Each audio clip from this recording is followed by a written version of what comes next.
কিছুদিন আগে হচ্ছে আমাদের ফার্ম গেটে হচ্ছে 433 নম্বর পিলারের একটি মেট্রো রেলে বিয়ারিং প্যাড খুলে একজন পথচারীর মৃত্যু হয়। পরবর্তী আমি চিন্তা করলাম যে এটা আমাদের দেশীয় প্রযুক্তিতে সহজভাবে স্বল্প খরচে কিভাবে একটা সমাধানে নিয়ে আসা যায়। পরবর্তীতে হচ্ছে আমি সেন্সর মনিটরিং সিস্টেম একটি প্রজেক্ট তৈরি করি।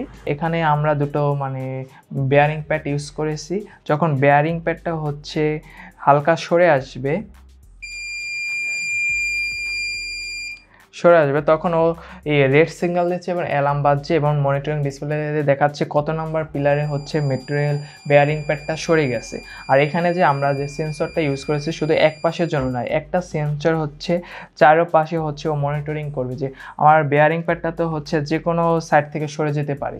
এর জন্য আমরা এই সিস্টেমটা করেছি এবং মনিটরিং কন্ট্রোল রুমে যে থাকবে তার ফোনে একটি মেসেজ এবং কল দেবে। তখন দেখা যাবে যে এরকম দুর্ঘটনা ঘটার আগে আর কি এটা সমাধানে নিয়ে আসা যাবে।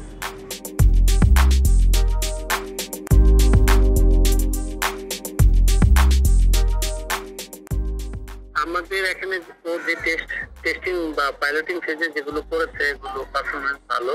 রিয়েলি আমাদের আত্মবিশ্বাস হচ্ছে যে এটা কাজ করবে বাস্তবে। যদি এখন অথরিটির সাথে অর্থাৎ মেট্রো রেল কর্তৃপক্ষের সাথে যদি প্রজেক্টটাকে অ্যালাইন করা যায়, অ্যালাইন করে যদি তাদের হয়ে আমরা এটাকে করি তাহলে দেখা যাবে যে এটাকে বাস্তবে রূপ দেওয়া সম্ভব। যখন শিক্ষকদেরকে ছাড়িয়ে যায় আর ছাত্রর যে এই অ্যাচিভমেন্ট গুলো, এটার মধ্যেই আসলে শিক্ষকতা জীবনের সফলতা এখানে পরিলক্ষিত হয়।